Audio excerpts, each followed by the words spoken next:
Hey, in this video, I'm going to be doing a comparison between the UAD Hitsville EQ and the kit plugins Blackbird MoQ. The main difference between these two is that the kit plugins version has continuous travel on the knobs, and the UAD version is stepped. Besides that, as far as I understand, that the hardware that kit plugins modeled is transformerless and completely passive, and the UAD version has transformers, so it has some non-linear behavior. If I enable the UAD Hitsville,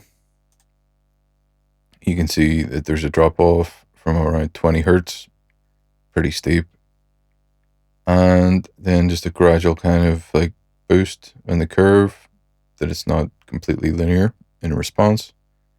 And if I enable the Blackbird model, you can see that it doesn't have that drop off at 20 Hertz and it's completely linear. So first of all, I'll just boost 12.5 kilohertz. And if I do the same on the Blackbird,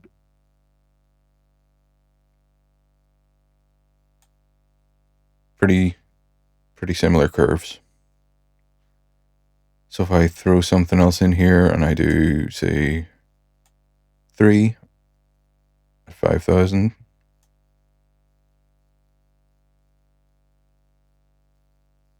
again, I'm having to boost it just beyond 3, but again, pretty similar. So say I cut 2 at 800, I'll do the same.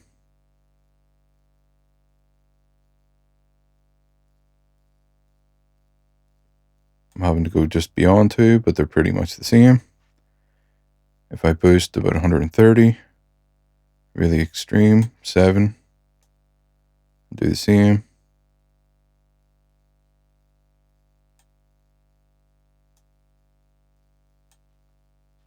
There's slight differences there, but you could argue that that's hardware tolerances. So if you measured 2 different pieces of hardware, there would be these slight differences, but the curves are pretty exact. Again, I'll cut under 50 Hertz, do around 3, and do the same on the kit or on the UAD. I'll bring that one down slightly more. Other than this behavior that is basically below 10 Hertz, where it's not really audible. So it's rolled off on the UAD, but it's not rolled off on the kit plugins. Now, if I just do something random, again, I'll just boost 4 at 2000. I'll go up to 4 at 2000.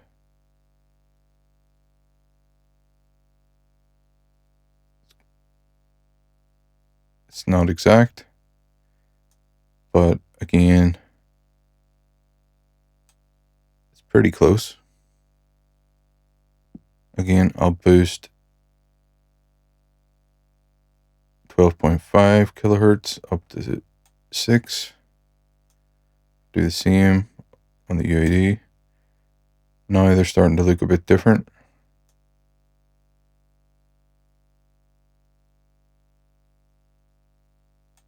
So there is the first real difference, is that 12.5 looks quite different on the MoQ. What if I bring it down to 4 again?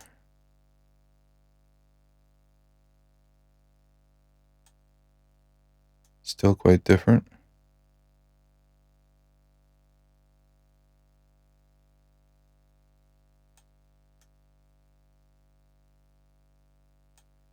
So there are some differences there at different settings. Bring 800 up to 5 and bring 800 up to 5.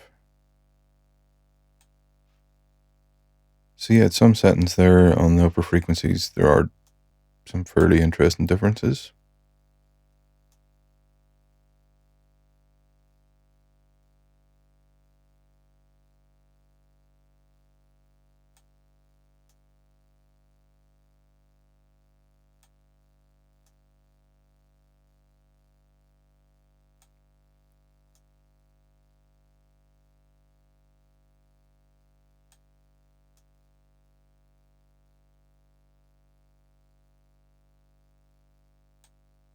Again, there on the 320, there's some differences.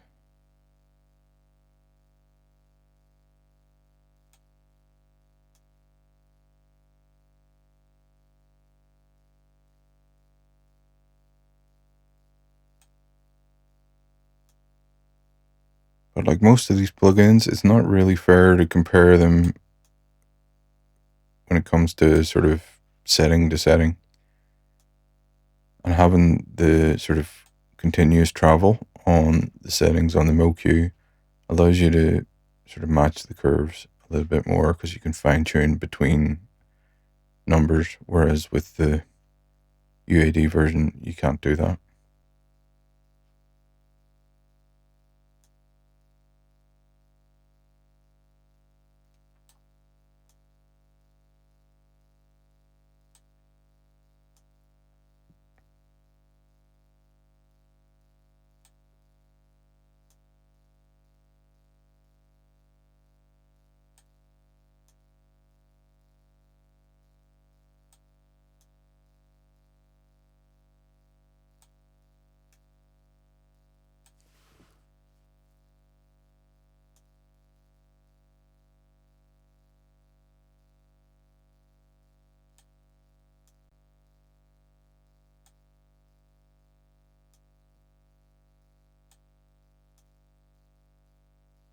With a little tweaking, it does seem like you can get quite close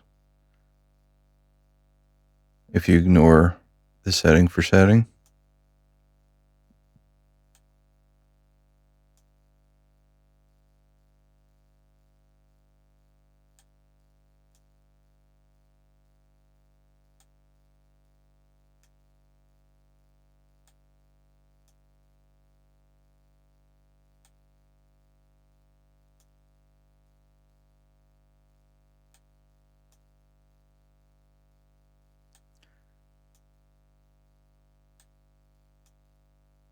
Oh.